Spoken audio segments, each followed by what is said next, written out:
Hello, does everybody have a pen? If you do not have a pen, please grab a pen from the back. You will need one. I know, okay, well, that's a bad joke. That's my comedian.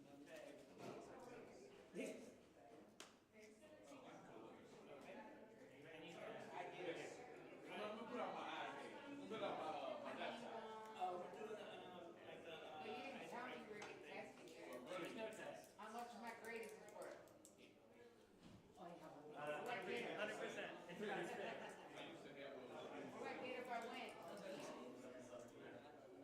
I get a yellow star in my name on the board? Really? Don't look at it quite yet. Style. Don't look at it quite yet. I look at it with my mind.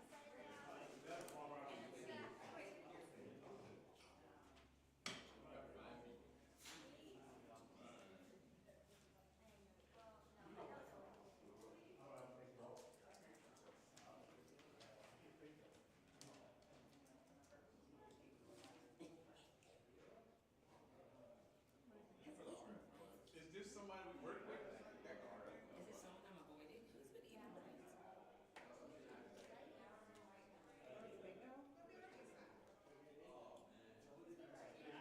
Can I get, there we go. Hi everybody, I'm Christian. I work here. Oh, I can put these in the back. You already got one. If you would like to participate in our activity, you will need one. Does building a phone because you work at another? Alright, so, good afternoon. We are on our way. If you would like to look at that paper now, you can. We are going to play a game. It is Get to Know You Bingo, and you are going to try and find people in this room who have done the things on that paper. So everybody, raise your hand if you know what your initials are. Alright, you are the only one that writes your initials. You write your initials on somebody else's paper. So, you're going to talk to somebody, you're going to say, hey, have you had your ears pierced? Oh, I've had my ears pierced. Okay, I've had my ears pierced. I'm going to initial your paper. And so we're going to try and get 5 in a row, or if you know what a postage stamp is, 9 in the corner, you can get that too.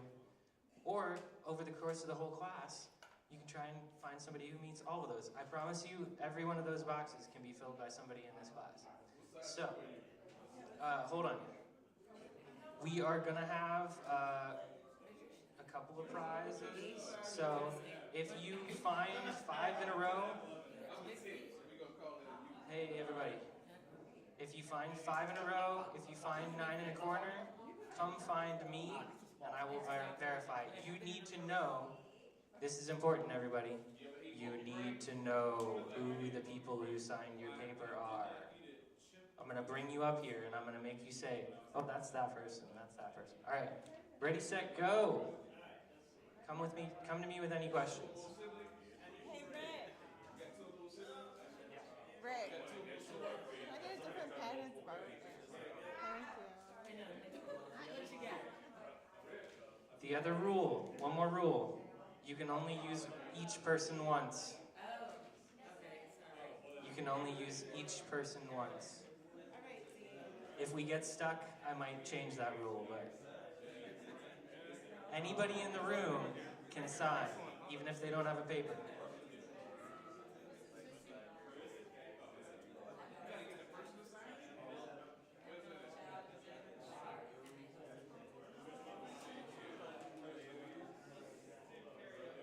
Can you do yourself? Can you do yourself? Can you do yourself? You may not do yourself.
goal of this is to learn something about the people in this room, make new friends. So even if you don't want to win, try and introduce yourself to somebody. You made it out, you don't yourself? You made it out, you don't yourself? All right, man. Can you sign this for me? You made it out, you don't yourself? Huh? You made it out, you don't yourself? Hell no. I made an AI video of you. Two of little siblings. Unfortunately, they said themselves. All right, we're going to January. Wait, say astrological sign.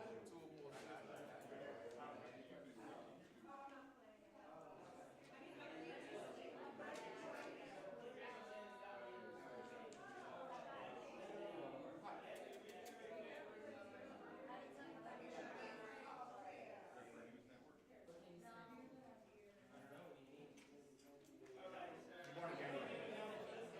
October. You're born in January, yeah. Brains. Oh, you're born in January, yeah.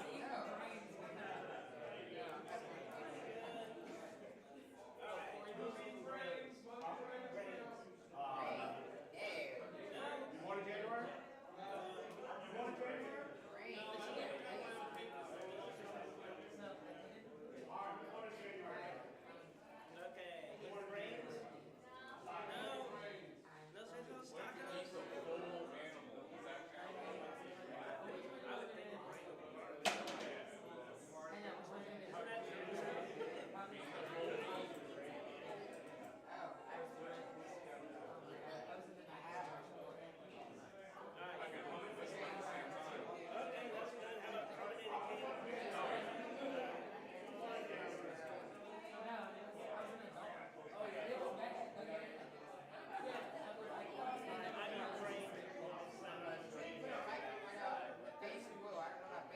I didn't see the famous part. I was like, I've never done that. Usually, in Mexico, it's common. My family would come tacos. And I Whose work turn is that word? I know, right? Oh, I got one of those stories that You already signed it. I don't know if it's. I think you could sign a bun. I got. Look, these are stories. Let's see. I wish you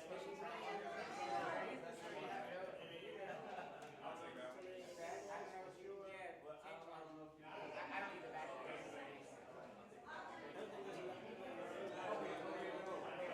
looking for an only child. I'm outside of my name tag. Yeah. I can sign.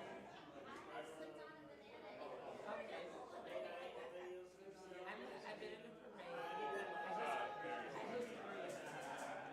Does anybody else have 5 in a row?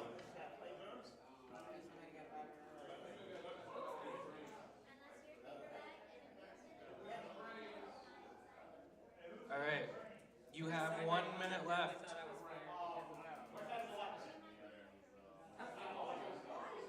You two are good. No, you're good. It was awful. 9 miles. Anyway, that's my first and last part. Is anybody 1 square away? What square do you need? Oh, I've already signed I yours. need an only child. Damn it! Here, I can cross off this one. Oh, no, you need that one too. Oh, wait, need that one too. I need an only child. Are you an only child? Biggest flex on this.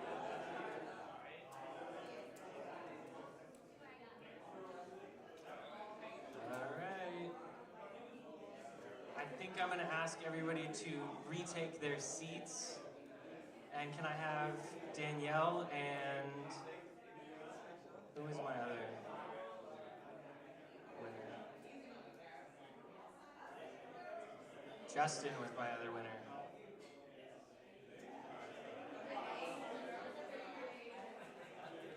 All right, Danielle and Justin, you are going to meet JC over here in the corner. Do you have a nut allergy?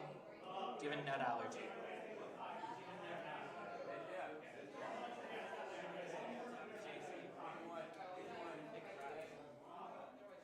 All right.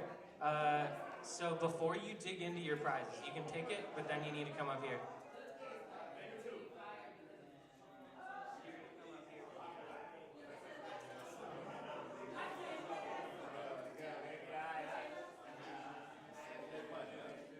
Thank you again for everybody for coming. Hold on to these. Now you have something to write notes on and a pen. Ooh, look at that. All right, so say your last hellos.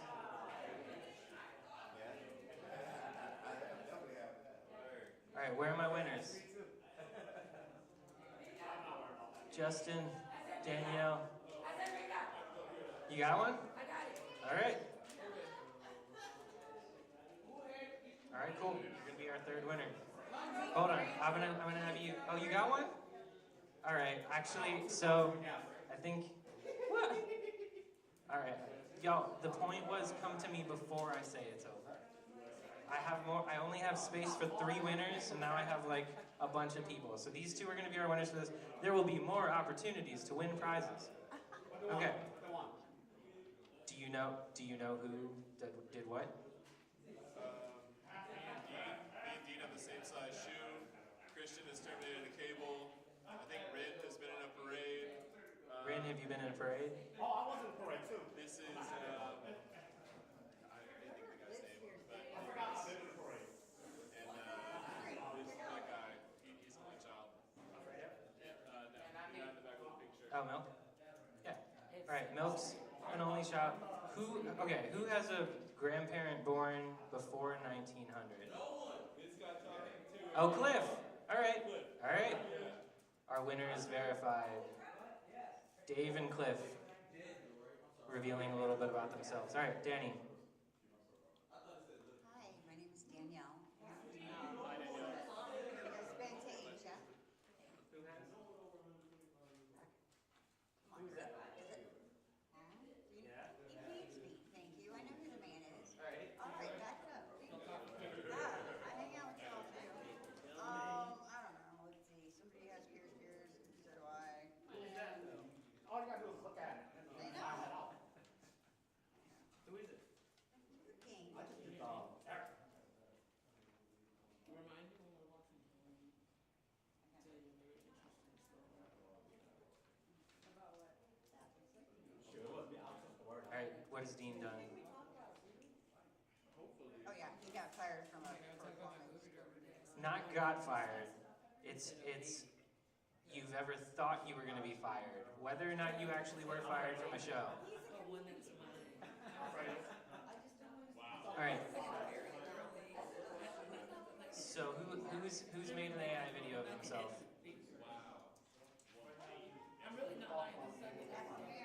And his name is? Fred. There we go. And okay, I'm assuming. Yeah. Who is this? I don't know. I think this word wrong. Do I have an EB in here? EB? Hey, Eric. Okay. Eric, have you sung in front of people before? Or no, you have pierced ears. Gotcha. Okay. All right. And then I think I know who that is. Raheem, you in here? Have you sung in front of people? Have you sung in front of people? That's what I thought.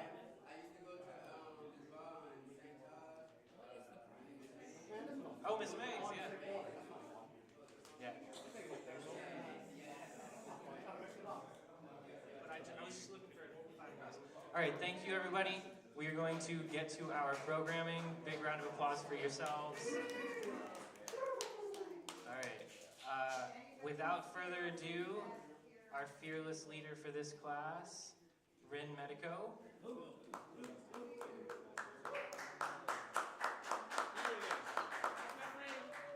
That's my friend. Man, there's a bunch of L2 here now, so. Oh, there's a bunch of L. Yeah. So Wait, that's wait. what it's used to. Way to make me nervous.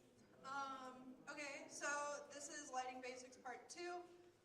The last class I kind of skimmed over some stuff. We're gonna mostly still be focusing on setup, roles, that kind of thing. I'm not a video person. 1 second. The blinker's not working. Oh, does this not work? No. If you can advance for me. Work on it. Technical difficulties.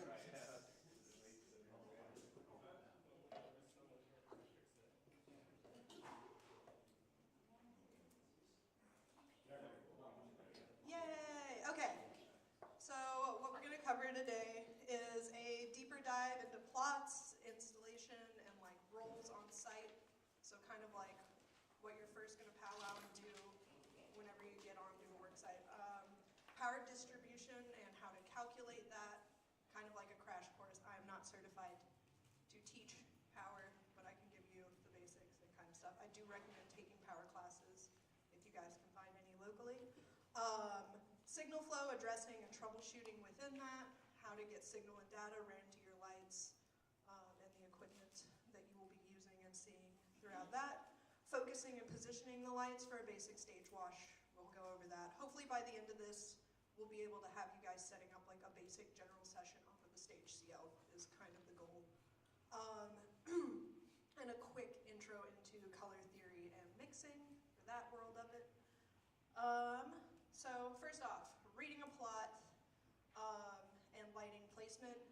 We don't always get them, but ideally when we do get a plot, it'll kind of have sometimes measurements for how far to space the lights, things like that. It'll have information like over here, you can see it'll have like a fixture number, an address, and sometimes even power information if that was plotted enough in advance. Addresses are usually kind of listed as like a number slash another number. If you guys know what universes are, the first number or the first digit will be that universe. Second number will be the address. Power is usually laid out with a letter and then a number, usually a letter and then 1 through 6.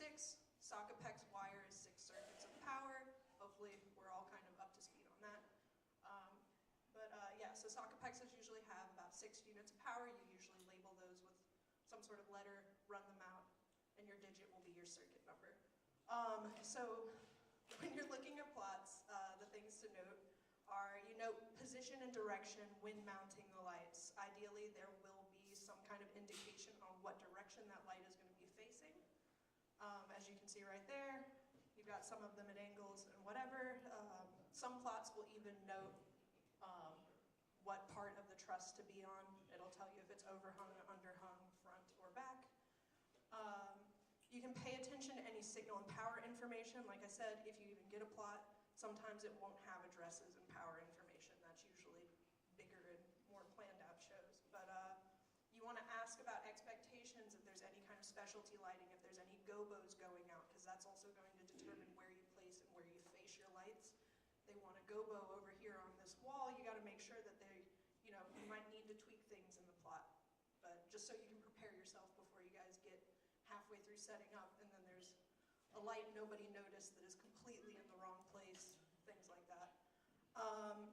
Ask about things like cable paths and consider balancing the truss, which way the tails are going to go, all those kind of LD preferences that they'll want to know. And when I talk about balancing the truss, it means when you hang one light, the truss is going to lean this way. You need to make sure you stagger lights when you're hanging them, front, back, so that the truss does not roll. Sometimes you got to talk to your video people, find out if they're hanging equipment, plan ahead. Oh, speakers, yeah, that kind of thing. So, like I said, whenever you're going over plots, those are the questions that you need to be asking. Once again, play areas, entrances, specials, gobos, things like how they want the truss laid out, what direction the screens are going to be facing, what direction they want the wires to be going. Make sure everything's cleaned, the directions your cable paths and any kind of picks are going to be going. This is the time to gather that information. In lighting, and especially like once you leave ballrooms, it becomes more of a big deal in film and on bigger shows. There's rules and there's kind of a hierarchy that needs to be followed for the most part. Usually you've got 3 main positions. You've got your MEs, your master electricians. Those are the ones that are going to be handling the power, setting up the distro, calculating the power, making sure the socket-PEXs get ran out, land where they need to go, and getting all of that end of it done. L2s are usually going to be running and helping with the bulk of the crew and the bulk of that work when it comes to mounting lights, running out data and signal, and kind of getting all that set up. And then you have your L1s or your LDs or your programmers. They're not always the designer, but they're kind of like your point of contact. Sometimes you luck out and you get to be all 3 of these people at once, which is really, really fun. And yeah, 1 second. I get nervous public speaking, so I'm trying to slow it down. Okay. Usually you kind of want to go through your IMEs and your L2s if you're a stagehand and try to leave the programmer alone for the most part. They've probably got a lot of stuff on their hands, and you want to kind of follow this before you go to like project managers and things like that. If you're troubleshooting or you just want to know where something is, don't go bother the LD about it. You can just try to ask your IMEs and like the different crew leads. You don't need to go to the project manager for everything. Oh, now I'm seeing myself. Okay. A quick power crash course. So this will be for, especially if you're put in an IME position or an L2 position. Some notes about power real fast. Power can come from multiple sources. You've got generators. You can have service hookups from house for 3-phase powers. You've got dimmer racks, pagodas, things like that. Feeder must be connected in a specific order and unconnected in the reverse of that order. Ideally, you also have the power shut off, but please, please, please, whether there's power flowing or not, do it in the correct order. That's not a habit that you want to break. When you're hooking up a power distro or a dimmer rack, it'll go green, which is the ground, your neutral, which is your white cable, and then your hot legs. You can kind of do those in a various order, but ground, neutral, hots, which is the black, reds, and the blue. When you're unhooking it, start with your hots, then your neutral, then your ground. 3-phase power needs to be balanced between the 3 legs, which is, you'll see most things will have like labeled circuits, so you'll see them colored black, blue, and red. You want to make sure you have the same power pull coming from all 3 of those legs whenever you're planning out your power, if you're needing to talk to audio and video also, because IMEs, sometimes it's specifically lighting, sometimes you're in charge of all 3 departments. So you want to plan that out so that you're not loading up everything on 1 or 2 of the legs, because whatever the difference is will sit on the ground, and that is not good. Power coming from distros can be either 120 or 208 volts. You will see those clearly labeled on the distros. That difference is usually going to come from, most of our equipment is going to run off of 120. Now, if you have massive spotlights, big projectors, things like that, that'll start being whenever you pull from 208. Clearly label all of your socket pecs, whether it's coming from a 120, 208, or a dimmer rack, and be sure to communicate that. You don't want people plugging the wrong things into the wrong cables. Dimmer racks receive DMX 512 signal from the console and send out voltage to the lights. So you just need to get signal to that. You do not need to run DMX out to 2 conventional lights. Just a little side note. Your typical circuits are going to be 15 to 20 amps. And then I included a little bit of Ohm's law math in there if you need. Most lights will have some of this information on the light, but Google is going to be your best tool. I'm going to tell you to use it all the time. Every single one of these lights has a user manual online, easy to find. You can find this power info. So whenever you're calculating power, say like these take about 3 amps. Do that math. You can fit 15 to 20 amps on any circuit before it blows. So, and then these 2 words I'm going to need you guys to remember. It's useful in any department, and I'm going to use it a lot. You've got series. So when things are connected in a series, it means fixtures are interconnected or daisy chained. That can go with power, signal, no matter what. Or if it's ran parallel, meaning each run gets like a hot going back to the source, whether it's power, signal, or whatever. So hot is a home run for every fixture. Series is in a line. Also, I included types of plugs over there.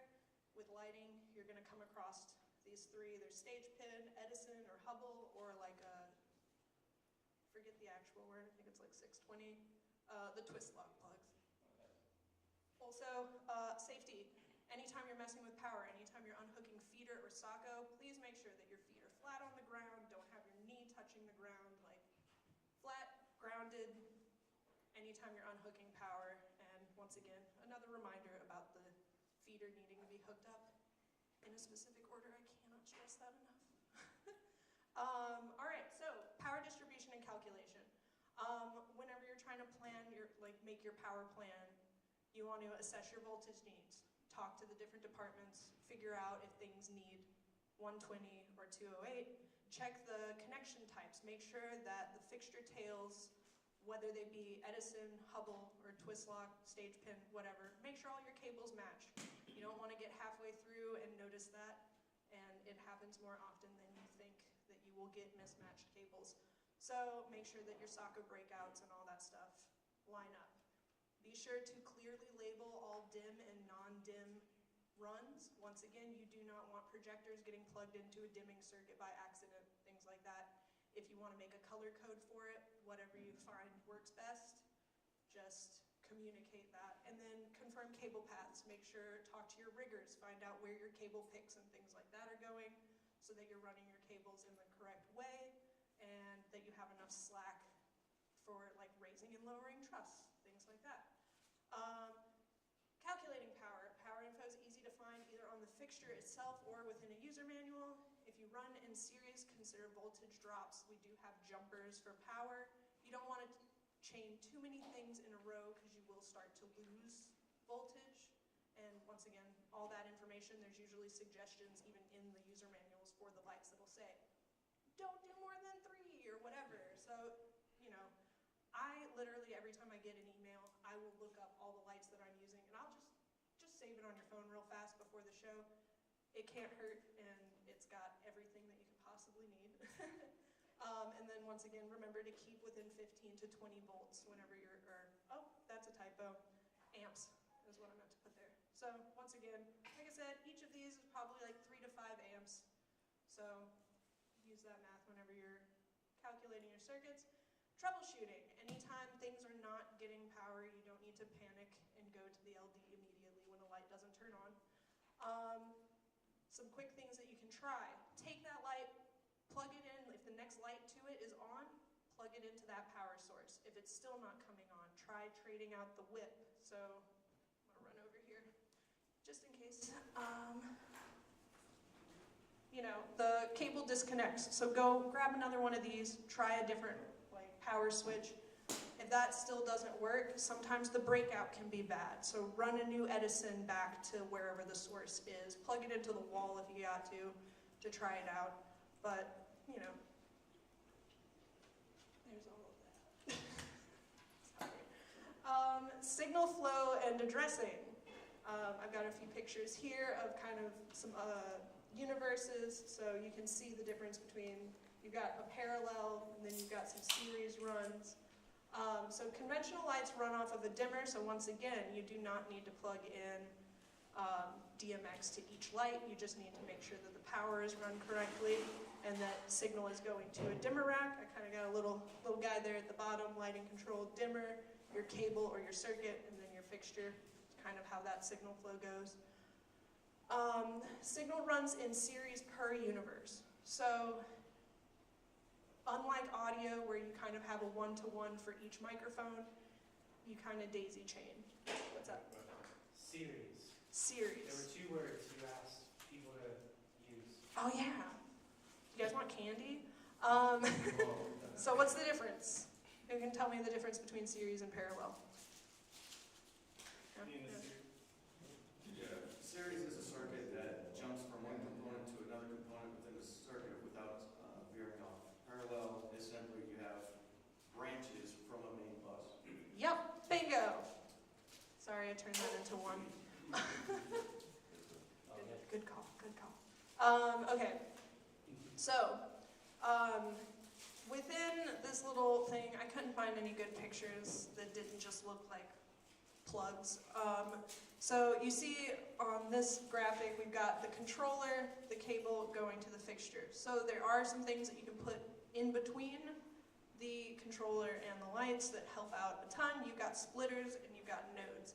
Splitters are used as signal boosters. So the DMX 512 signal will start to drop off and degrade depending on how many lights, how many connections, and how far you're running. So usually you'd want to throw a splitter in to not only kind of like allow you to have more outs, it works the same as like a HDMI splitter would do or a network So you just signal in, and you can split it up however many ports are on the dang thing. Some of them have up to like 12, where you can go out from there, and you kind of have like a new source. So say you're in a big ballroom, and you're all the way in the back, and you've got 500 feet between you and the stage.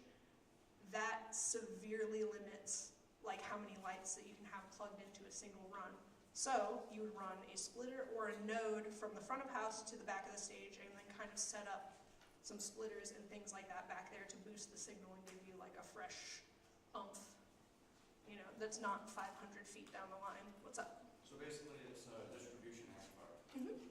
Yep. So splitters, kind of, they can only act within one universe. What's up? Can you explain the universes? Yes. So DMX 512, and I did talk about it a little bit in my last one, so if anybody needs those slides, I do have some stuff that digs into it. What's up? I need those slides. I'll get to you after class. So DMX 512 is 512 like channels of signals. So each light takes up a specific amount of space on that, and each universe has 512. So obviously when you've got like a ton of lights, especially once you get into the world of movers, all of those take up a lot more space. You need to introduce multiple universes. Most consoles have 1 to 4 outs, and then in which case you also can employ nodes. Nodes allow you can use a node as a splitter, but it's overkill. But a node allows you to run like Ethernet or a network cable, and then you can add however many more universes you want. So say the console only has 4 outs, you're capped at 4 universes, but you have 12, boom, you just add a node in there and get that going.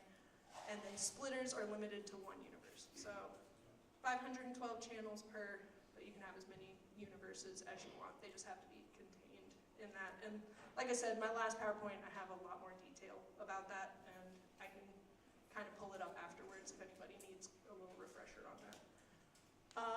What's up?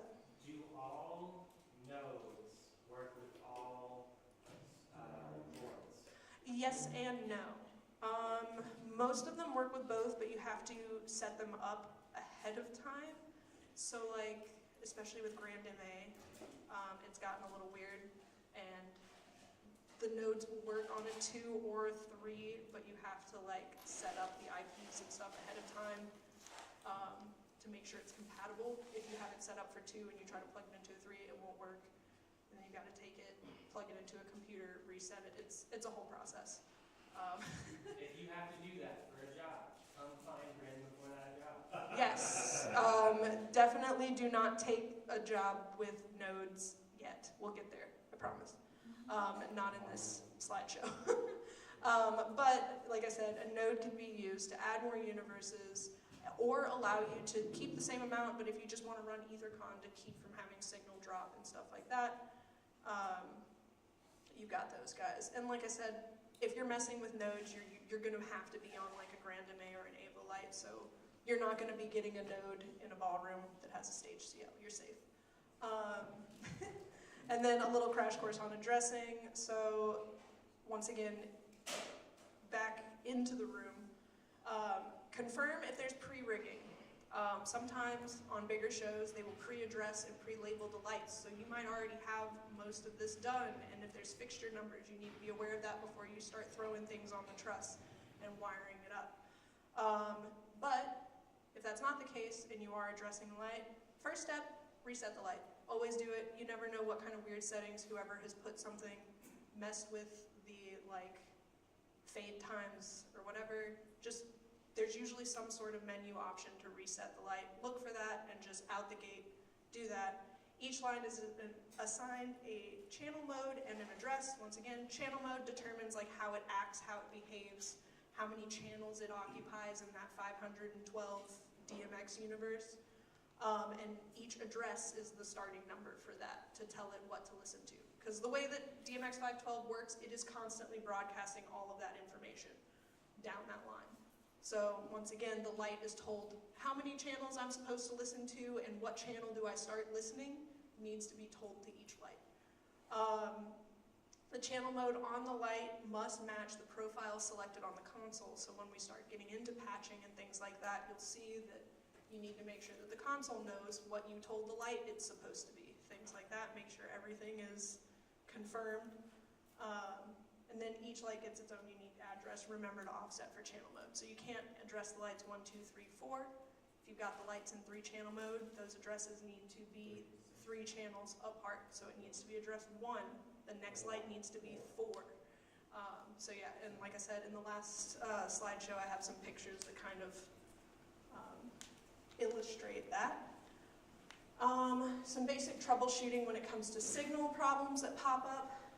Similar to with power, test out your cables first. Figure out what the where the problem starts in the line. The beauty of it being a series is that you can just go and find, oh, this is where it starts messing up. This is where I'm going to start digging around. Make sure that the cables are secure. Change out that cable real fast. Another thing that can sometimes happen is the ports on the lights go bad. So if it's still not talking, go to the light before that you know is sending signal to that second one.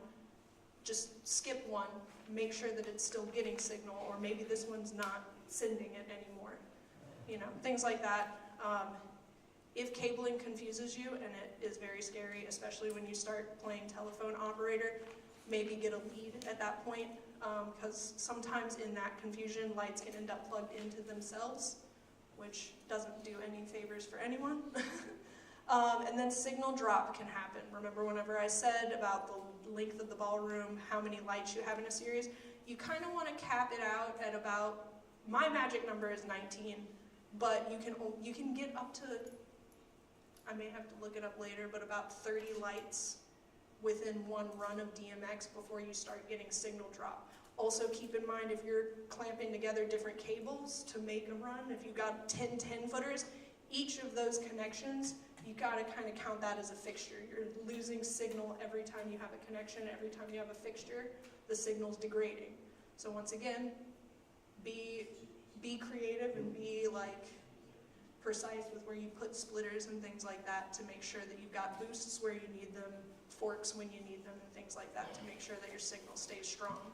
So does each light have its own impedance rating for that you can predict the drop-off, or is that just a common thing? It's just like a common thing. I think I should have put it in the slides, but there's I think the number is about 30-something, 36 lights, and I think the distance is 500 feet, something like that. And then once again, when you use things like EtherCon, that strengthens signal. Like I said, putting splitters and nodes at the back of the stage instead of at front of house, things like that will help you when it comes to making sure that your signal's boosted and strong where it needs to be. Next.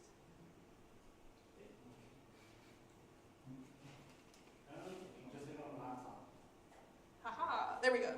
All right, so now, before we move on to this slide, does anybody have any questions kind of about power layouts, calculating that, getting that side of things started? Any questions about signal and the physical, setting up and planning about that?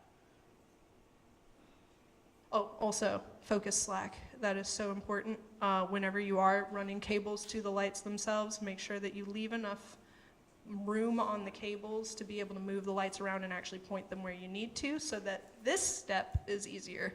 If you've got all the cables pointed, pulled super tight, is the most cursing you will ever hear from a ceiling, and that will be your LD losing their mind and wanting to throw every single light on the ground because they can't move any of them. And I've said some mean things because of focus slack in my life. But does anybody have any questions so far? Is there a certain number of fixtures where it's common to get signal drop after that, or it just depends on each house situation? It depends on a combo of how long the run is, because I've honestly put more than 30 lights and had no problem, but then I've had 7 lights and had signal issues. You know what I mean? So Signal. Yeah, and signal degradation is not a problem until it is ruining your life. I didn't even really consider it for years because of being in ballrooms and setting up just uplights and LEGOs. it's not a problem that you're going to run into a hotel ballroom. It's more something that's going to come up whenever you're setting up outside of most likely an event or somewhere where they're having you run lights out to crazy spots and being like, oh yeah, no, 50 feet out here and then like 200 feet over there, you know. But I do want to mention it because when it starts messing up your day, it's going to be the last thing that you think about. Like, I can't count how many times I was chasing my tail trying to figure out what was going on, and the problem was just signal degradation. But I'm sitting there testing cables, thinking that the lights are broken, thinking that there's something wrong in my programming. Like, if things are getting weird. And another sign of signal degradation will be that the problem is inconsistent. So like, say if it's a cable, everything after that light will either be flickering or just off or whatever, and you'll see a clear spot that the problem starts. With signal degradation, it can sometimes look like that, and sometimes it can be the lights at the very end are working just fine, the lights in the beginning are working just fine, and just for some reason everything in the middle is doing something totally random and weird, and it doesn't make sense. Most likely it's signal degradation or some sort of interference. Another thing that can help with that is keeping your power and your signal separated as much as you can, which audio knows this because they have to deal with hums and things like that, is keeping like your signal cable on one side of the truss, power on another, or if you've got it running on the ground, just kick it, put a little bit of space in between it so that your power isn't sending any kind of interference into your signal cables. I have a question. What's up? Can anybody tell me when you go onto a site, what is something that you should either do or check for? By raise of hands. Anybody? Rick? Trip hazards. Sorry, what's that? Trip hazards. Trip hazards, all right. I mean, What, yes. Twix, sour Skittles, or fruit snacks? Oh. Yeah, pick one. Skittles? Always.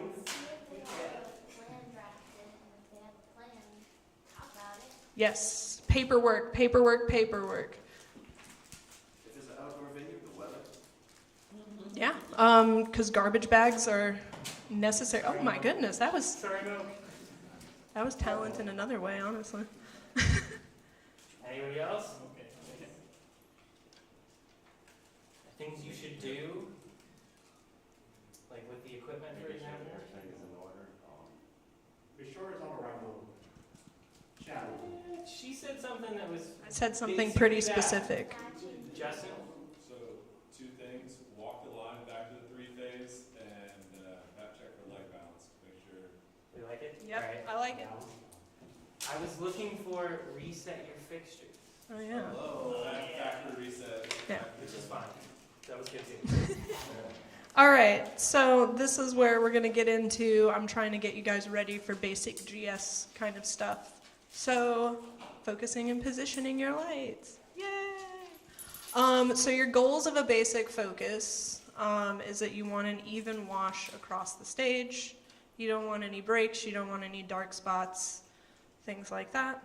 You want your podium lit. If there's any specials, remember in the beginning we told to check about that. If there's any specials, any entrances, any weird other things that they might want highlighted throughout the night, a band comes out of the back of the room, you need to know all of those things so that you can anticipate them. So goals of a basic focus and how to focus your lights. Lens degree selection depends on use and distance. So here I've got a little bit of a example where lower the number is the smaller the throw size, but also the brighter the light, so it's more concentrated. The bigger you get, the more it diffuses. So you've got a wider spread, but oftentimes less light. And also, the farther back you are, the smaller light you're gonna need because of science. The light gets bigger the farther back you are. So if you're across the stadium, like, yeah, you can use a 19 degree, but if you're 3 feet off, you can't use a 19 degree lens. It's gonna be baking their face. For stage wash, you want to establish focal points. You want to go across the stage, kind of like pick, like depending on what size barrels you use, you want to kind of space them so that there's a little bit of overlap on all your lights so that you've got an even wash. You want to avoid hot spots, things like that. So pick some focal points on the stage. Sometimes I'll have people stand in them, or I'll put some tape on the stage to be like, these are my action areas, so that you know when you're focusing where to point. Make sure all of your lights for your wash are shuttered and softened.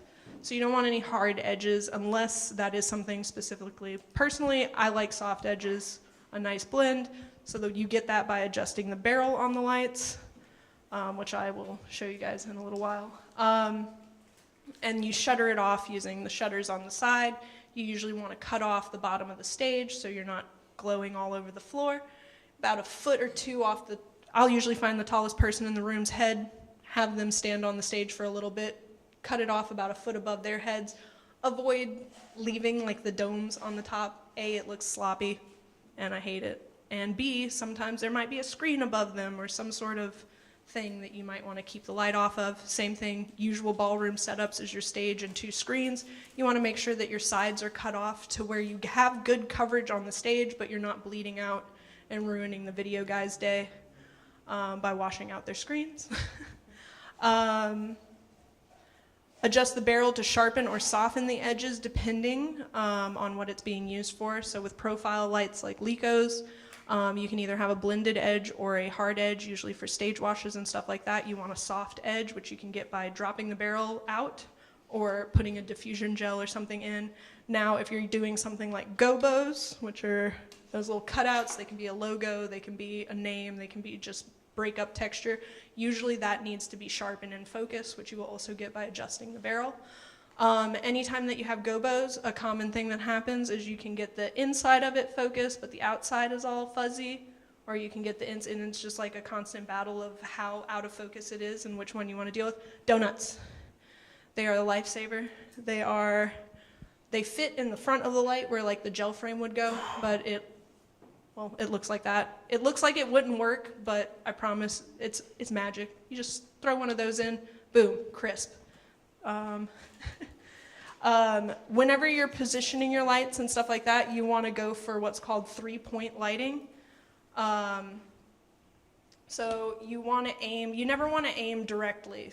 Like, it washes out all the features. Your presenters and stuff, or singers, or whoever, are going to look flat and not really defined. So you always want to go 45 degrees is like your magic number no matter what, and what you want to go for. You want your lights coming from 45-degree angles. So whenever you have lighting towers and stuff like that, consider that. Or if you have truss going across the front of the room, when you're focusing, don't pick the light right in front of your focal points. You want to pick 2 lights, kind of 45 on each angle. And then your ideal angle from above is also 45, but life doesn't always work out that way. But if you can plan it, and if you can say something, yeah, 45 degrees is your magic number all around. Your main lights are going to be what's called the key, then you've got a fill, and then a hair light would usually be from like a back truss or another tower. We don't always get them, but if your client's like, why do they look so flat? It looks weird. It's because they don't have a hair light. I can promise you they get absorbed by those black curtains in the ballroom, and no matter how much front light you put on them, it's not going to fix it. Hair light. Tell your salespeople. Tell your project managers. Just a couple more lights in the back will save everything. And then once again, I have a little demo. Unfortunately, I couldn't find anything with a like dark black background to really show what the hair light does, but yeah. Next.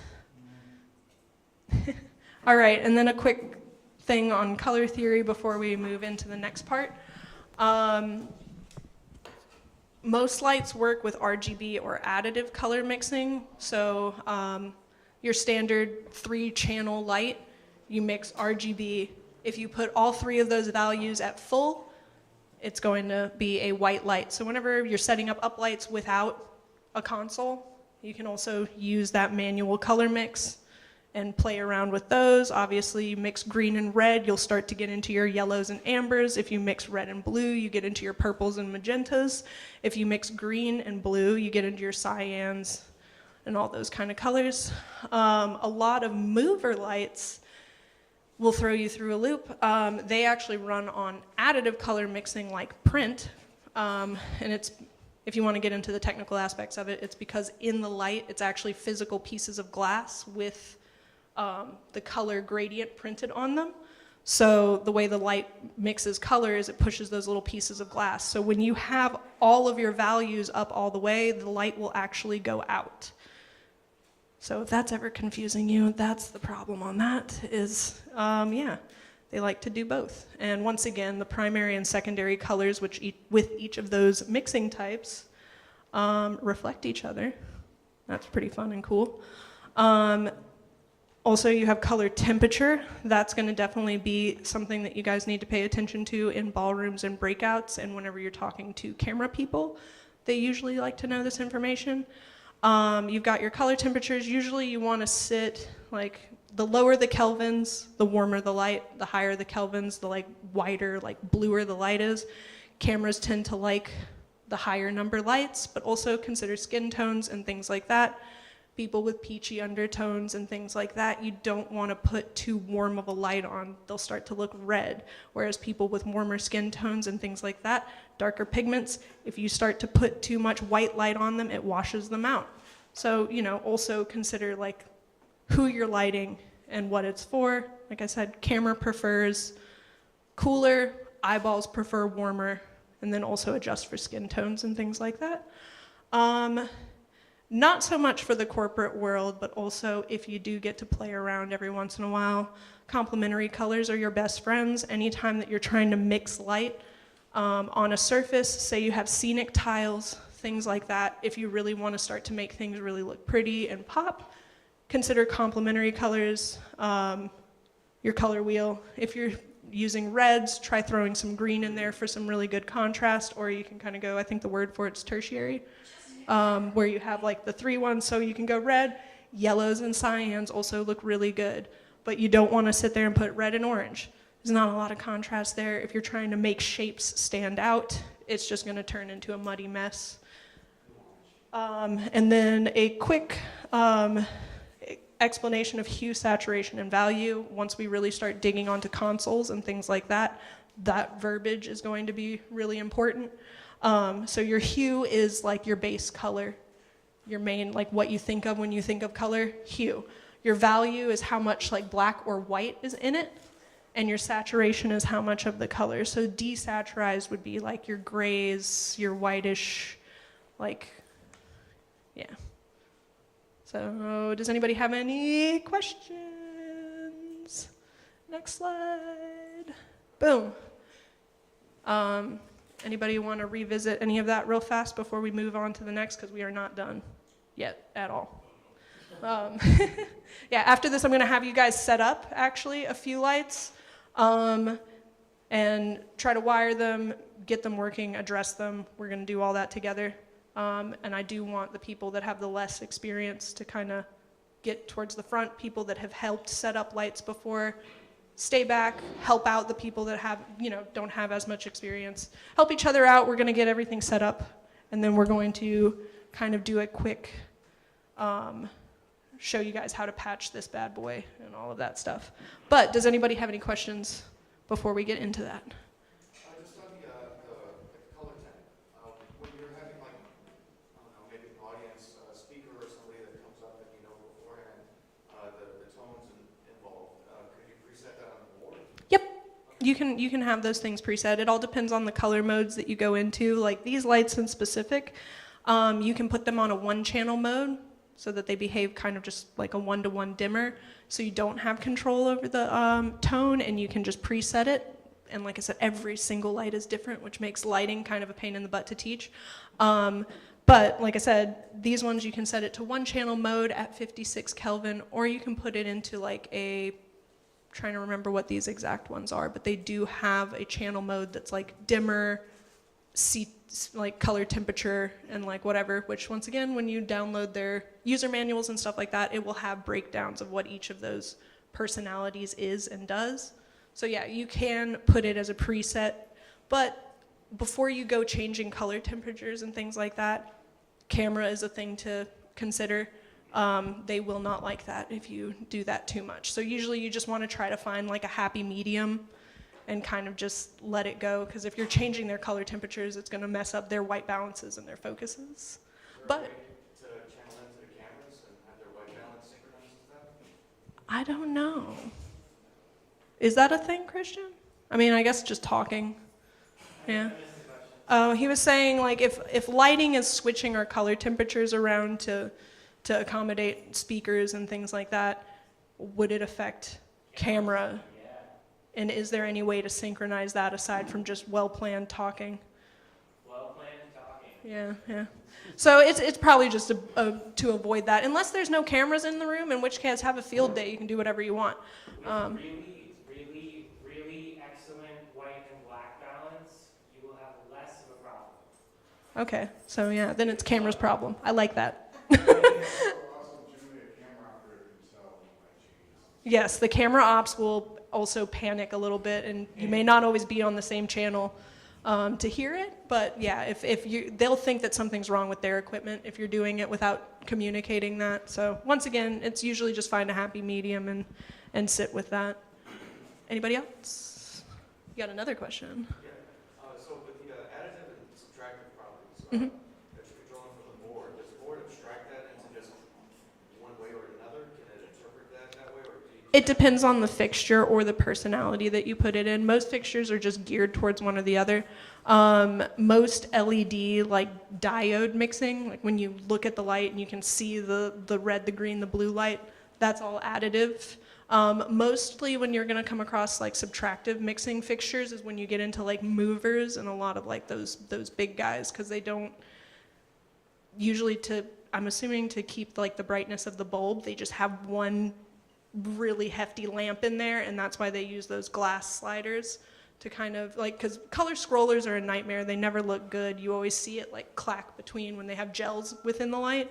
So that glass is a way to make it like smoother, almost like LED light blending, but not wasting the brightness of the light by having a bunch of little diodes in there. Right. Does that make sense? Well, I guess my question is more on the, when you have mixed components in like that, do you have to keep track of which one's which when you're trying to color at the board? Yes and no. So that's the beauty of programming, is that most of your job is on the front end.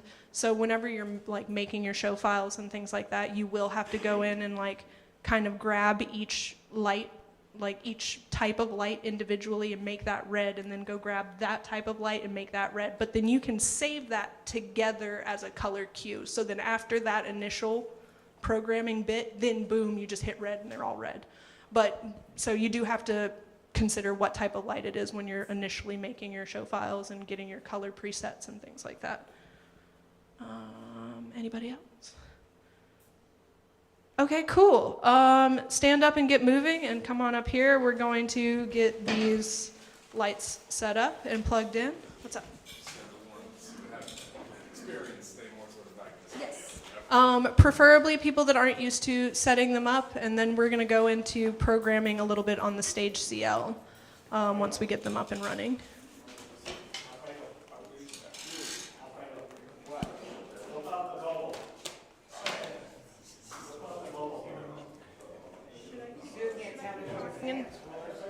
Should I keep talking into this? Okay. Okay, cool. All right, everybody. So first off, let's figure out where power is coming from. Where is that coming from? Go put it in the global for her. Go put it in the global for her. No, that was you. All right, while we're figuring out where power is going, why don't we have a couple people grab some lights, get them onto this truss. Remember what I said about balancing it? So zigzag the lights. Go on and grab a light. Watch your heads. A personal preference that I have is I like the center to be mirrored, if that makes sense. So I usually like to have the first two lights kind of centered but on the front, and then the next two lights off into the back. You know, like a little mirrored guy. I don't have a plot, unfortunately. But that's going to be the case most of the time. So we do have a C-wrench over here. Come on. Grab a light. Grab a light. You want to grab of light. It's okay. All right, so what we're gonna do is we're gonna have our play area is gonna be back there. So the way that you're hanging the light is perfect, like its orientation.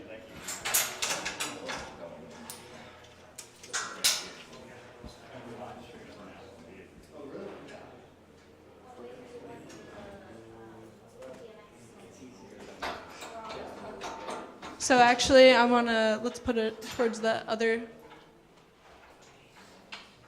because I'm gonna make it mirrored. So the next one will be on the back. There you go. Perfect, Monica. Yep. Yeah, for right now. And then so the next one's gonna go about right here. And then you're gonna go, yeah, about right here.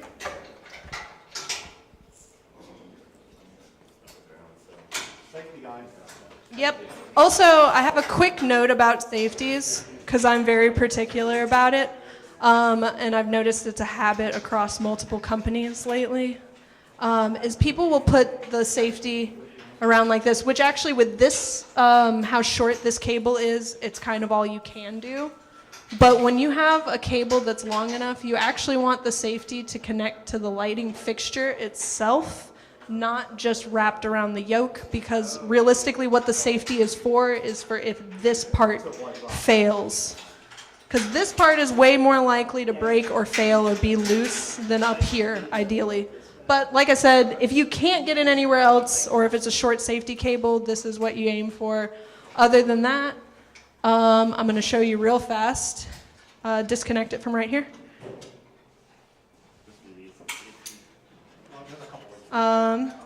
So you can wrap it around right here.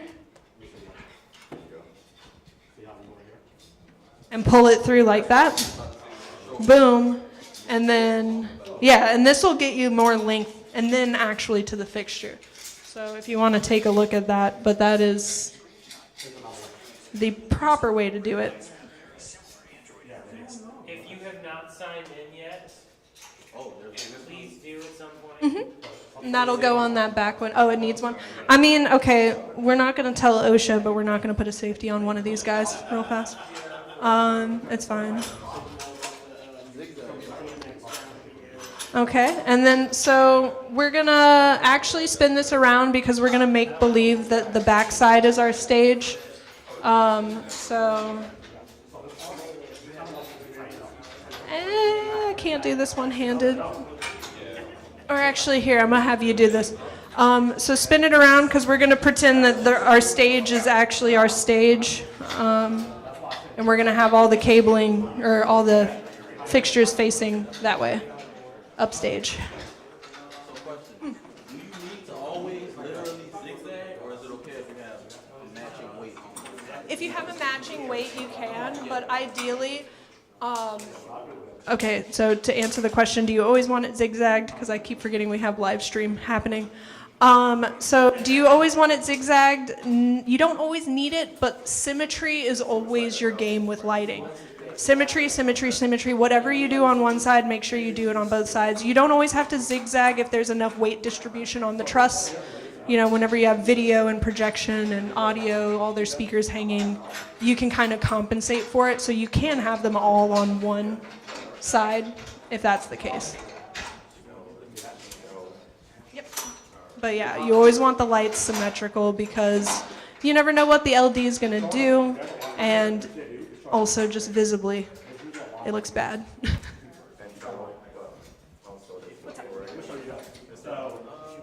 it's very small. It's good. It's very short. You're not going to have any flat. Just throwing out there. Oh wait, and by the way, the clip is right here.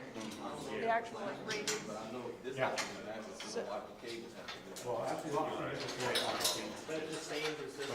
this is just like, this will break. this right here? Yeah, that handle. You see there's like that. Yeah.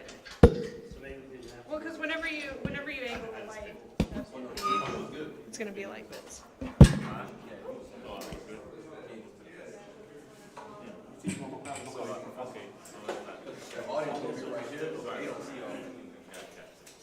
So even though the print is this way, it makes sense that they want the cables closest to the radio. Gotcha. Stage is that way.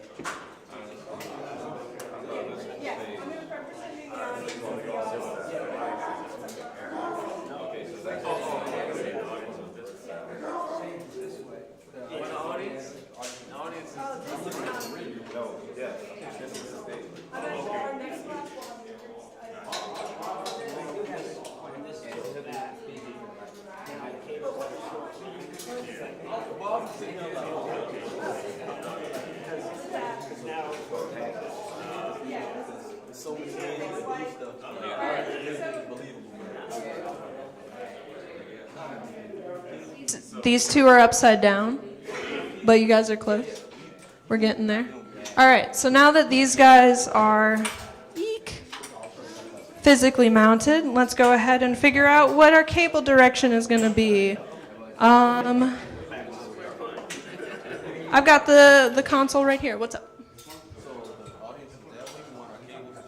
No, the audience is here, and then that's our stage. So imagine this is up in the sky. You know what I mean? We're just doing a little pretend. So like ideally this would go up into the ceiling, but we're attached to poles. But I'm also going to kind of point the lights down there. We're going to just practice shuttering them, make a square. Some easy stuff. Because like I said,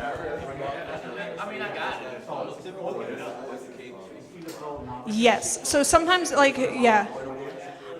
Yes and no. You can actually hang the light upside down, but I don't know. Yeah. So I like to do that. Some LDs don't, some do. I like to hang them upside down, but also I don't know what direction the screens are facing. So when we're addressing, I'd rather everybody be able to read it. But yeah, so you are right though. When you're talking like professionally and for visibility, you'd want to try to hide it as much as you can. But yeah, just for the sake of everybody looking at the screens in a few minutes, I want them upright. I can read upside down. It's fun talent that I've learned, and you'll get really good at as an LD is reading upside down. All right. Make sure all of the shutters are open. That way, when we flash it, we know. That is a pro tip, so that whenever your lights go up into the sky, if you have them shuttered and the lights go up 40 feet in the air and then you're flashing it and you're like, why isn't it on? It's because the shutters are closed. Sometimes it doesn't work. Okay, so we've got that done. Let's grab some cabling. Who knows the difference between True One and PowerCon? Do you have any more candy, Christian? Boom, grab some. We don't need to get super technical. I can give you some fun facts, but okay, yeah. So your True One cables are going to usually be black or black and yellow. Your PowerCon cables are going to be blue or white. Somebody said that they were blue. Who said that? Oh, yeah. So yeah, so you usually have to, so our PowerCons we're going to use for our uplights, which we are also going to be setting up on the ground. But yeah, so True One and PowerCon, I think part of the difference is you can plug True One in with live power. You really shouldn't do that with PowerCon. It'll burn it out. Yeah. I'm not sure all the technical differences, but you can usually tell visibly. True One are usually black or black and yellow. PowerCons are usually blue or blue and white for the jumpers. So yeah, these ones are going to be, and then you can also tell by looking at the light itself. Where's the camera? Hi, camera. Blue is your input. Yeah, gray or white is your output. So when you're sending power, remember when I said earlier about daisy chaining them? And you can do these in sequence or in series. It's that. Don't jump 20 of these guys. Don't jump it, and I can beat you in the show. Don't jump 20 of them together. All right, so let's get some power cables on these guys. Do we have any triple taps around? So these guys are going to use the black cables, the True Ones. Yep, and these ones can go along this back wall right over here. We need to get power for those guys.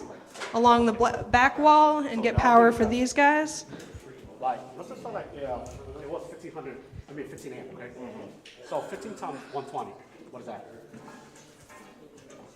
That's your wattage right there, okay? So here's the thing.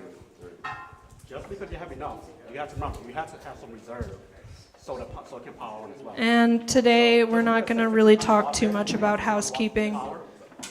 I don't really care about being clean at the moment. So if you have like an amp, so you have like 1500 watts. Sweet, use thank like you. 1200 ohms on it. Because you go 15. Do we have triple taps or anything like that? Oh. I mean, we got a triple tap here, but it's plugged in. Oh. It's fine. I can get my point across with just plugging one or two in at a time.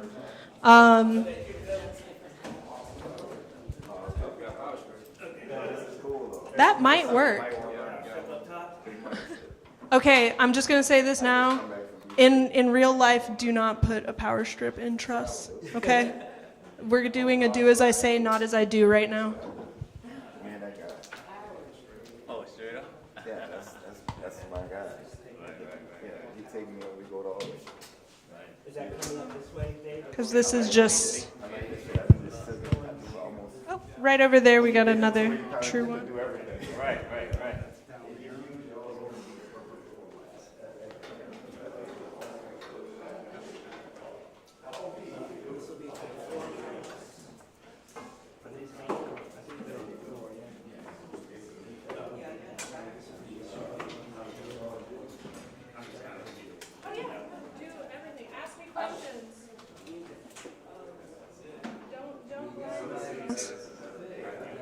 Yeah, this is not usual. And feel free to ask me questions, everybody, through all of this.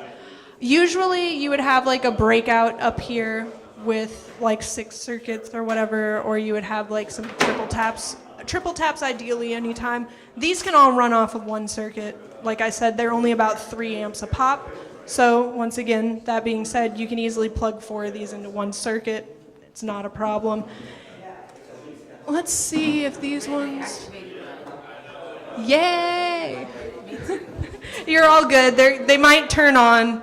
All right, so we got power to all of these guys. I'm still missing one power cable. If I can't find it, it's not the end of the world. Oh, there it is. All right.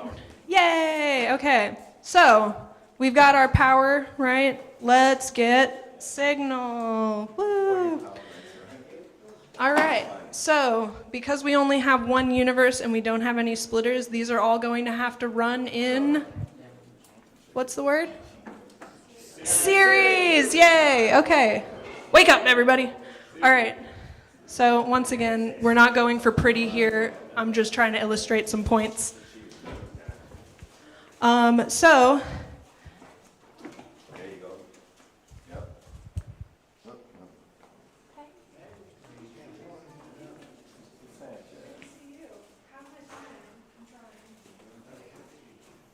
Long as I learn, right? Because I can't.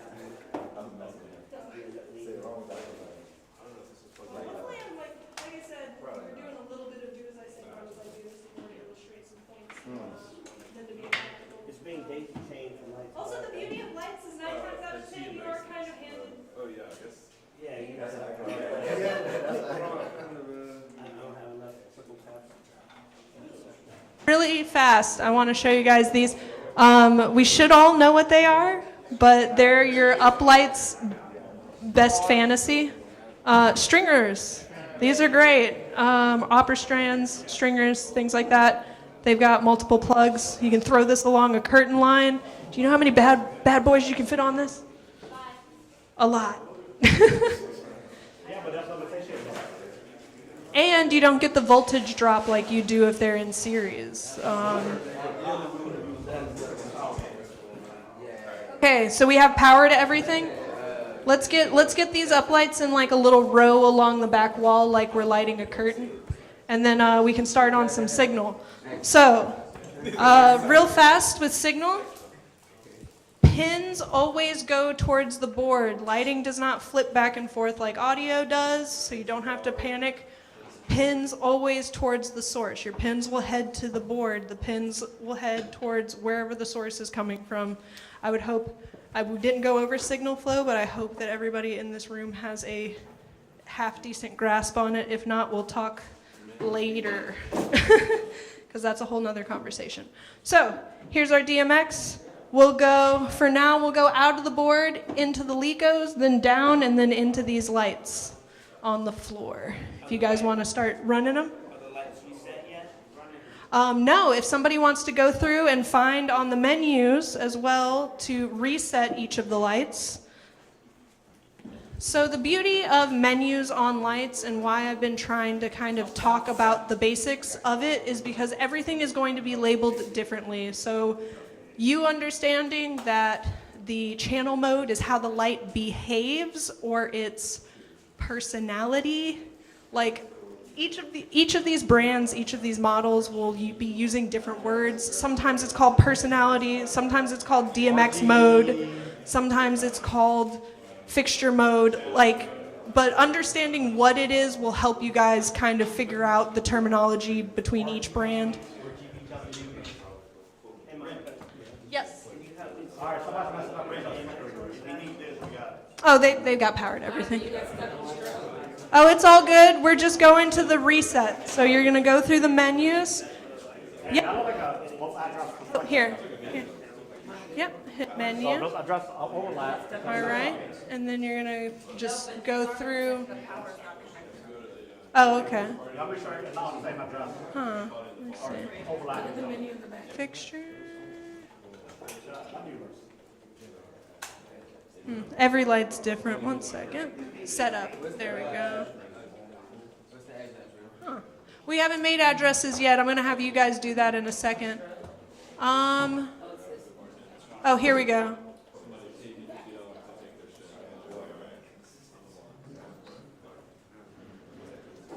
Hold on.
If you're focusing, definitely still focus.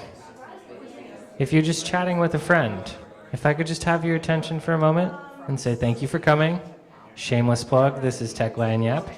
If you have any questions, if you have any comments, if you have any requests, there are Post-it notes on the back table. Feel free to grab one and stick it to the sign-in sheet with your question, concern, comment.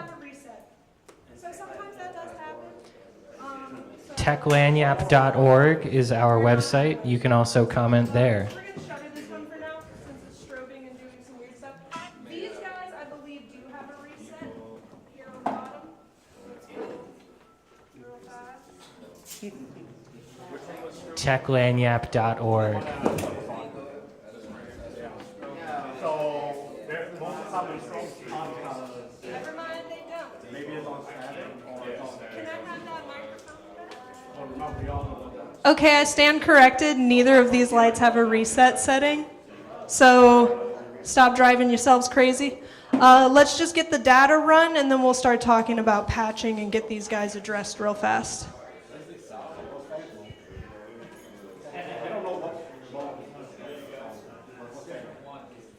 So you guys heard me, right?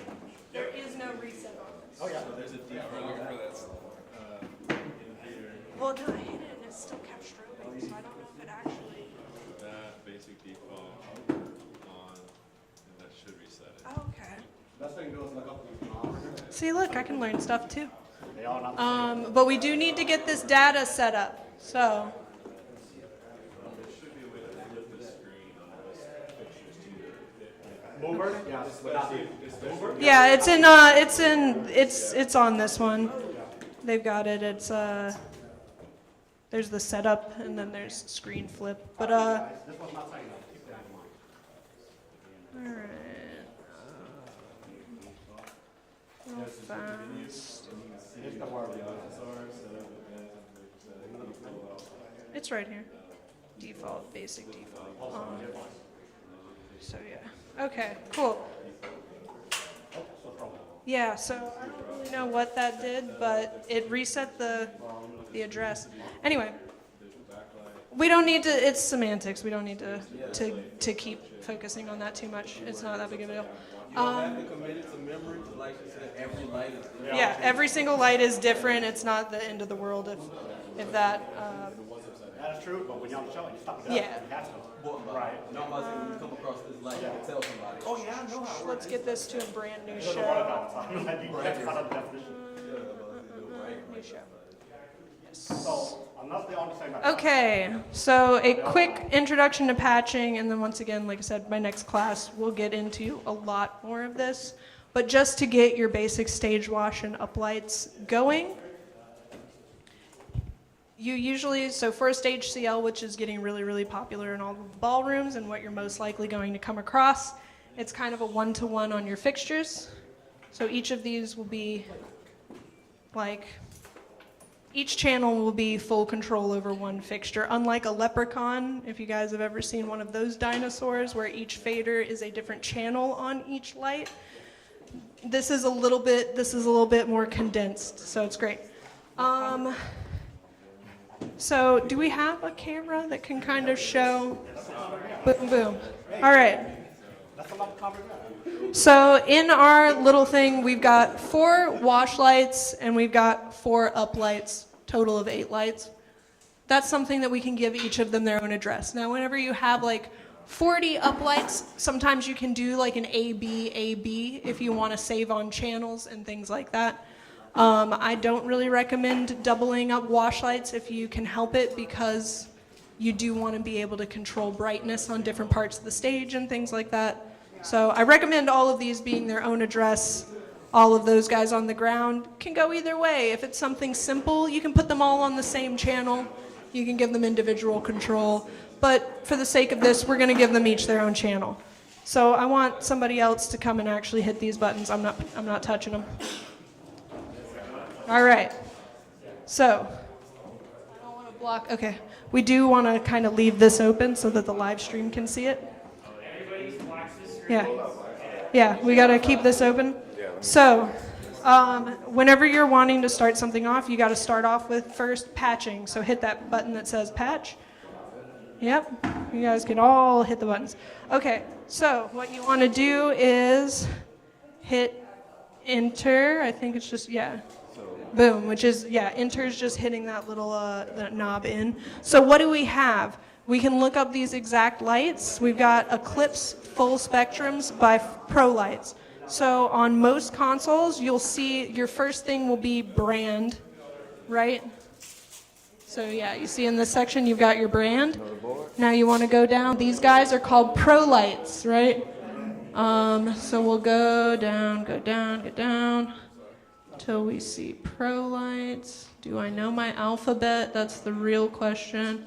Boom. See? Pro Light. Yep, you hit enter. Now it's going to ask you the model name, which we also have on these lights. And this is why I hate off-brand lights, and why cutting corners with that gets so annoying, because it's literally how the boards work, is that you need to know the make and model. And when it's some random company from God knows where, good luck finding it. Okay, so we do have a fun scenario happening right here. Sometimes your light just isn't in there. So, like I said, these guys have a 1-channel mode, so we're going to go ahead and... This is when you got to get creative. Lighting sucks, once again, why it's so fun to teach. So this light actually is not in this console. So when that kind of thing happens, you want to go back, and when you add your fixture, you're going to go to generic. So these lights have a one-channel mode. Hello? Okay. These lights have a one-channel mode that you can just give it a color temperature ahead of time, which I'm going to show you guys in a second. So what we're going to do is we're going to tell the console that this is a generic fixture. It's a dimmer. That's going to default to a one-channel. Oh, sorry. I'm good at this. Okay. So as we can see, they didn't have this light in the board, so now we're going to have to go under generic, which most consoles will have a generic category, and then you can go over here and it's dimmer. That'll default to a one-channel mode, which if you look in these lights, whenever you're talking, like going through their user manual, it'll break that down for you. So then we'll go over here. This light in particular says connect. That is the menu setting that'll get you in there. Address. We're going to tell that one address 1, which our board already told us right here, DMX 1. So we're going to go to DMX. We're going to tell that channel 1. Boom. Then we're going to go back to connect. We're going to go past address, and we're going to go to DMX mode. We told that it's behaving as a one-channel fixture, so we're going to go in here. Right now it's set to 5-channel. We're just going to scroll till we see something that gives us one channel. Okay, boom, we have one-channel mode, but also we have one channel with a temperature setting. I would go ahead and go with that option because this seems like a mystery. We want to avoid that. So you'll go to one channel. We'll go 32K. It's a warm light. You hit enter. Boom. So that one's patched. Now we're going to go, a lot of consoles will have something called Wizard, or like it'll give you an option to patch multiple fixtures. So we're going to go through that real fast. Once again, we've got 3 more lights. We're going to go to generic. We're going to go to dimmer. And then next. So now we've got 3 more because we already patched the first one. So we're going to scroll that up to 3. I'm going to hit enter. It's going to bring me to the next one. We already addressed 1 as 1. Its footprint is 1, so our next address will be 2. So that checks out. And the fixture offset, which means the size of the footprint, is still 1. That auto-populated just fine. So we're going to hit patch. And it's going to ask me, oh, you've patched 4 lights now. So we're going to say, yep, that sounds right. Boom, boom, boom. So go ahead on these next 3 if you guys want to. Address them at 2, 3, and 4. Put them in one-channel mode at 32K. Yes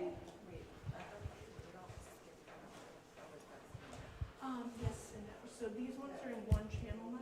Oh, so it's the number of channels. Yes. So I know I said earlier that you cannot address them as 1, 2, 3. We are in this case because they're only one-channel mode.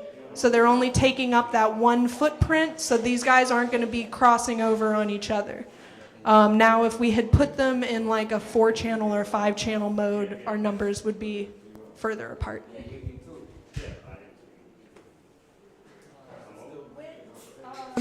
If some of you were in the class last time, I did kind of like illustrate what happens whenever you address them wrong, and how it looks when they're getting the wrong signals. So to kind of, while they're doing that, I'll talk about it. So say you've got like 4-channel mode, you address this guy 1. You got your next light, and you addressed him at 3 and put him in 4-channel mode. Well, now everything that's RGB, all that blue information for the first light is also going to be feeding that first channel of the next light. So then the red's going to be going crazy on that light for some reason and not doing what you want. So like when lights start flashing when they're not supposed to be flashing, or you put a color up and some of them are green and some of them are blue, that's usually going to be the problem that you want to check, is making sure that their addresses are correct. Or, like if you accidentally put one of them in 5-channel mode, so now it's got a 5th channel over there that's kind of listening and eavesdropping, which usually would be amber or white. So like if white is all of a sudden flashing on this light, when you're trying to make red happen on that light, it's just in too big of a channel mode. The address might be right, but because it's listening a little bit further than you planned on, you know. Yeah, which is why rainbow chases are some of the best like lighting checks that you can do. It'll show you that all your hues are moving the way that you want. And if you only put a rainbow chase and there's dimmer stuff going on, that'll clue you in that there's something up with the modes or something like that. You can troubleshoot by checking the rainbow chase. Yes, yeah. Rainbow chase is my favorite troubleshooting because that, like I said, it'll let you know if lights are out, like diodes are out. Like, because if you know everything is patched, programmed, and all that is correct, but like for some reason one of them's only turning green but not turning cyan, that might tell you that the blue is out.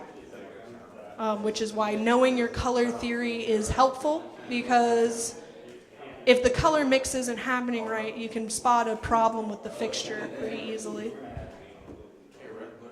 Yes.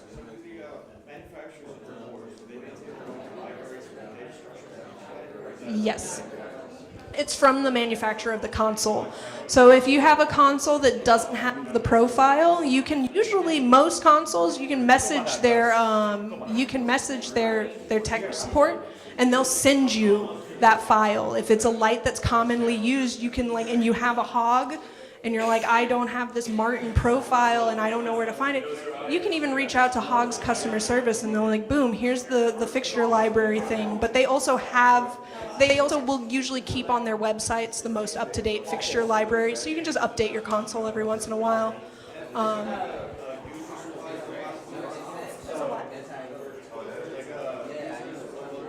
Yes, you can edit fixtures, which I've actually done for these eclipses before on this console, because to get a little bit more technical while they're doing that.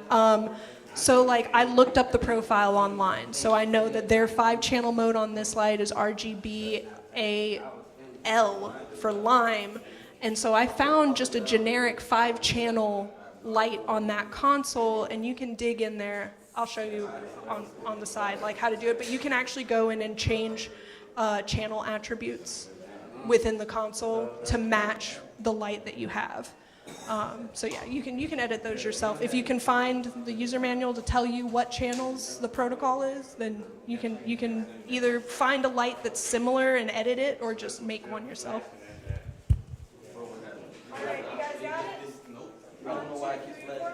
It's because it doesn't have any data in it. Yeah, you're gonna have data. It's just letting me know if I get a Yeah, so if it's none of these are daisy chains. So yeah. this guy, so yeah, we gotta finish this run. We gotta finish this run.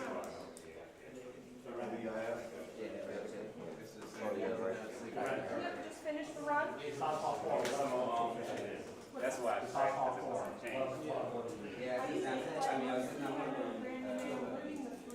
How about chances? Magic 2 is very simple. It's a little bit harder, but it's very simple. Oh guys, I forgot to say this.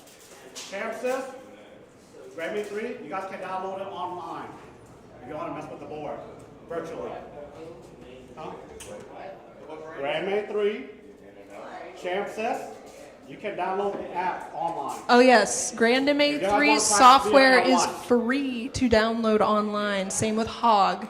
Where the money comes in is getting the physical hardware. You do need a dongle to actually use it, and that's where they actually will get your money from you. But if you have access to a full console, you can like use it to program and get your show files ready at home using a visualizer or something, and then save it and then go jump on an actual console. Is Ava's software free? No, you have to pay for AvaLight. AvaLight, you gotta pay for it.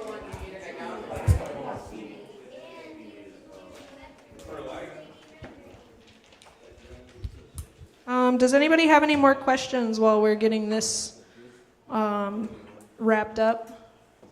Here's your out. Not yet. Let's batch those. Here, Monica, you come over here and push some buttons for a second. I don't want to, I'm trying not to ruin things. Okay, Monica, come over here. So now we've got a mega light. Cool. So you're gonna go over here, you're gonna scroll it down with this little knob right here to the new fixture. Yep, click that or just press it in. Boom. All right, so what's this called? Yeah, see if we can find mega light. Okay. Yeah, see if you can find mega light. If not, we might need to use the generic again. Okay, boom, what's it called? So they don't actually have this one, which is called the baby color, so we'll just go to generic again. Generic will really test your knowledge of like the channel modes being like RGB, AW, whatever. Yep. This one just might have broken buttons.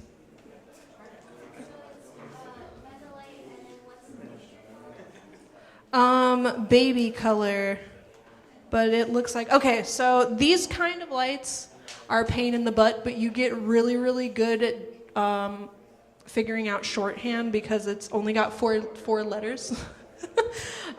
So usually you're gonna wanna go through, you're gonna see something that says mode or something that looks vaguely like the word channel. So we got a 3-channel mode. I'm going to assume that it's RGB. Oh, look at this, boom. This light has it on there. So it has mode 1, mode 2, mode 3. So mode 1 is gonna be 3 channels, which is RGB. So over there, go to generic and then try to find something that says LED RGB.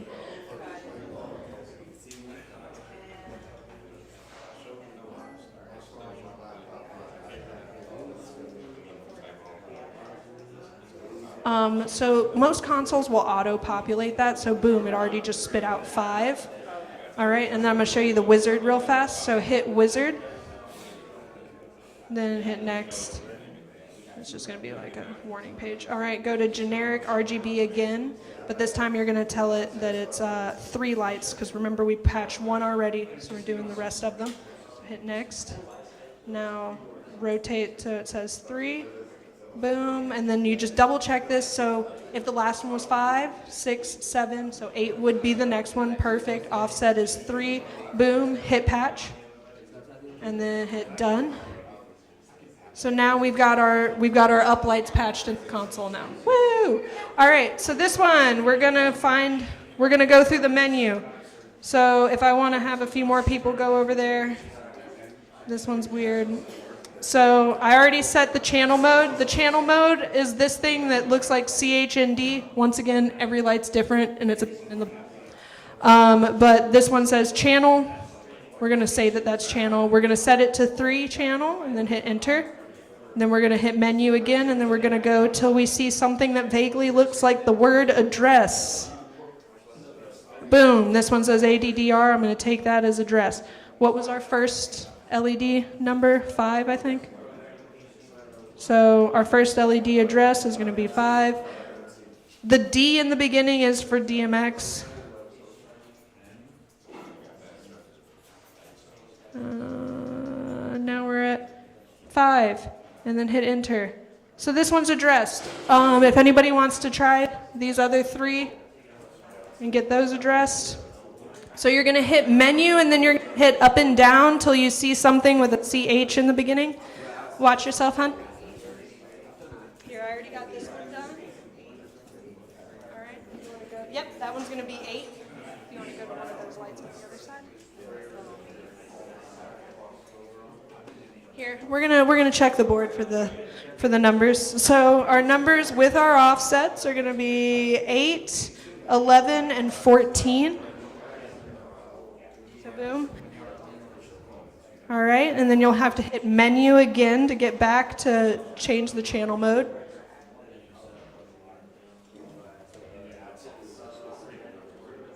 Yes. So yeah, so these lights will actually have the space, the channel offset for those, like 3-channel mode. This one, it's in the name, it's the RGB. So your first channel, yeah. So your channel 8 will be the red information, channel 9 is your green information, channel 10 is your blue information, channel 11, which is why this one's at 11, is your start of your new light. So then you'll have your red, green, and blue information going again. Yeah, DMX footprint is the hardest concept to get sometimes. And like,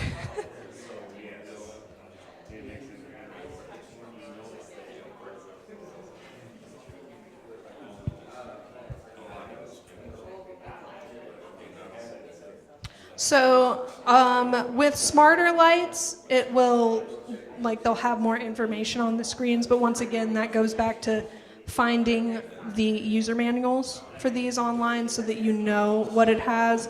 Sometimes what's in the board will be worded like slightly differently, and it gets weird, especially like I said with these displays that don't have a lot of information. Thankfully, on the light itself, it actually tells you that mode 1 is this, mode 2 is that. Not all of them have it printed out on it, which once again, just quick Google search of the user menu, and then you just, yeah, if you look up the DMX protocol, but like the little quick start guides are super easy to find. All right, once those are, well actually, real fast, we can test our Lecos and see if those are working. So for this console, like I said, it's a 1-to-1. Oh, look at that, it came on. Oh, look at that, it also came on. This one we shuttered, but it does look like it's on. And then this one, I don't want to cook Alessandra, so we're going to leave it off. But they all work. Yay. We made these guys 1-channel mode, so as long as they're coming on, we're good. All right. Now let's test our uplights. So 1 came on, 2 came on, 3 came on, 4 came on. So they all worked. Like I said, a quick way to test if it is still working would be to do a rainbow chase. We'll get into chases in the next class, but let me just throw one up real fast.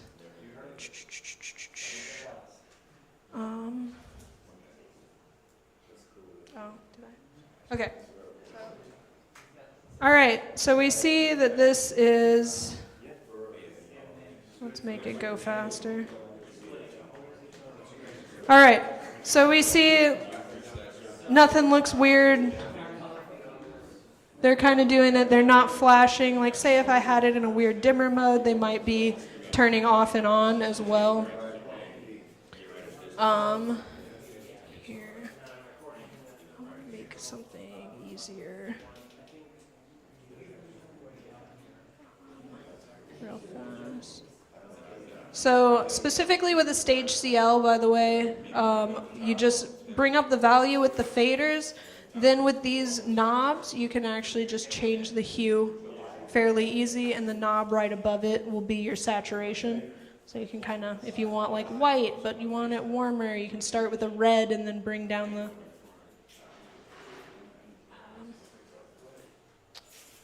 All right. Real fast. Now that we have these guys, I think we have different sized barrels. I got 119. You got 119? Heck yeah. What are these? Okay. So these are 26s. Let's see if we can get just like a side-by-side comparison real fast for you guys to look at. If you guys want to come up and mess with the shutters, if you've never done that before, yeah, let's switch out a 19 on one of these. Oh yeah. He's going to demonstrate how to change the barrel on a Leco. When you're taking off the other one, it could be hot, so keep that in mind. Wearing gloves, if you're up in the air, it's good. But you just open up this nut, right here. All the way. You have to take this off entirely. You try to take a peek out? Still catch. So you gotta completely, yeah, go and make a square.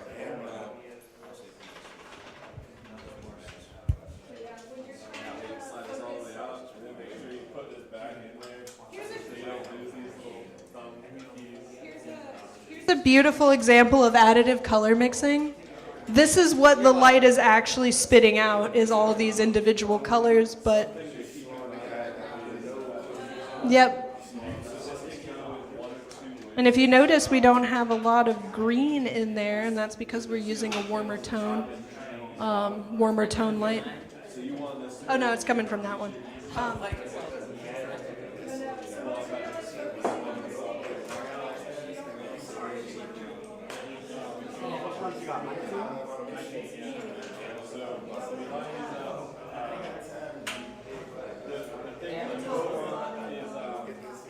To be able to reach that knob, you can do it on top of the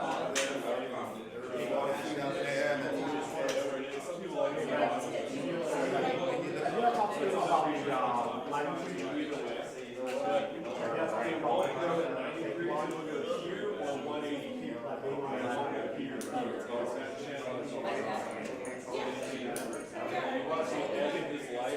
so that's a really hard edge.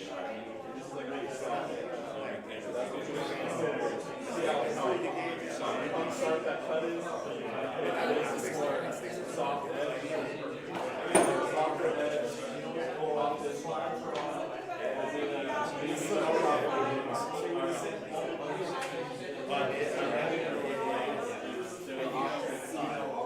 The top controls the bottom. Top is the bottom. And the sides are opposite. Right side is the left side. Left side is the right side. So if you don't have confused out there, you gotta do it to nice and out. If you're focusing it up. And then so when I see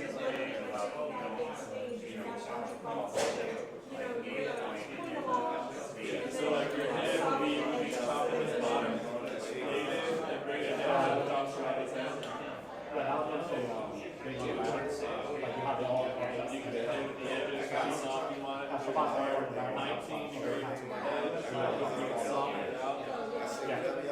You can start chopping the edges off the opposite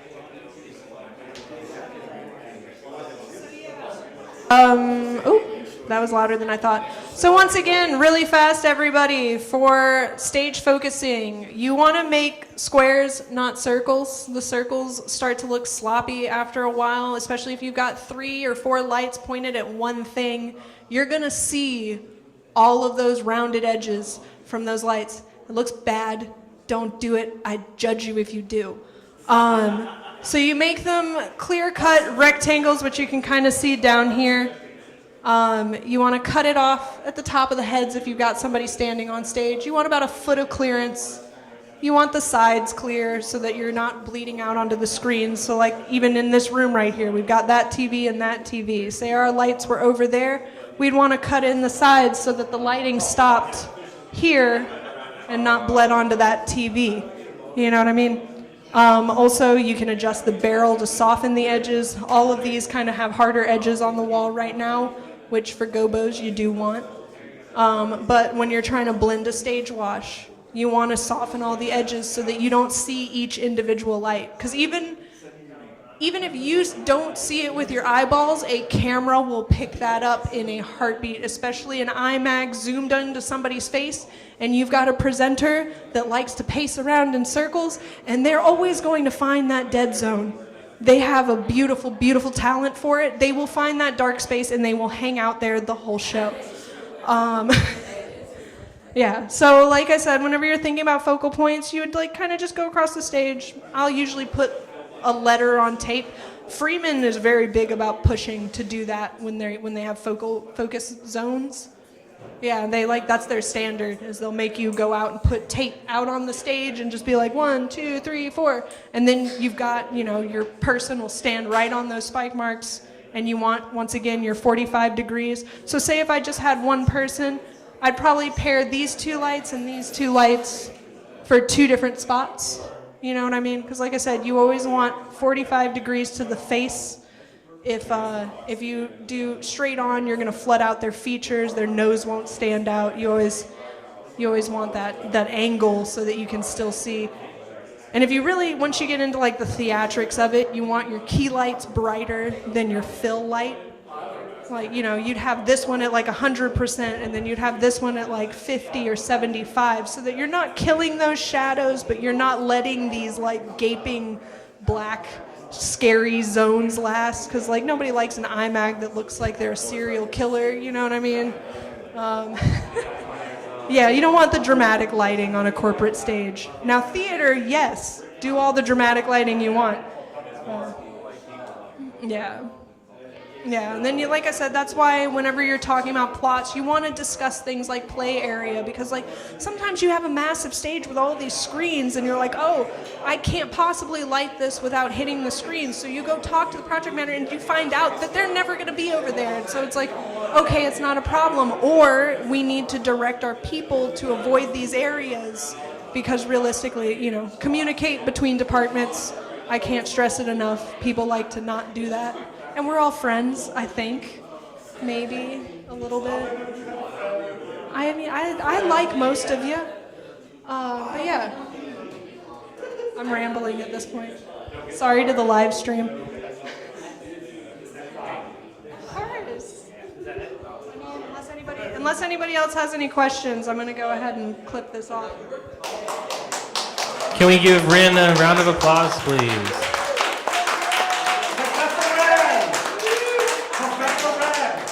Before everybody leaves, if we want to throw up this is our next class. It will be basically what you would do on day one as a stagehand. It will include very, very basic audio and video, lots of cable management, safety, troubleshooting, maybe some maybe some client work, some remediation, if you will. What happens when the client comes in the room and says, this is not what I ordered. What do you say? Oh, that's too bad. That's not the right answer. So we'll talk about that. Let me talk to my boss first. One more time. Let me talk to my boss first. If you and especially even for that class, if you have suggestions for that class, we got Post-it notes in the back. Just write like general AV on the title if you put it on the note card. But any notes you'd like to give us. And also, please sign in if you have not.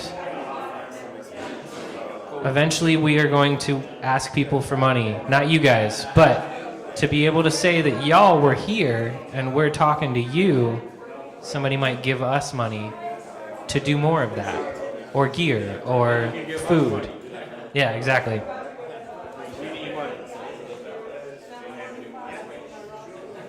Oh, no, just the one.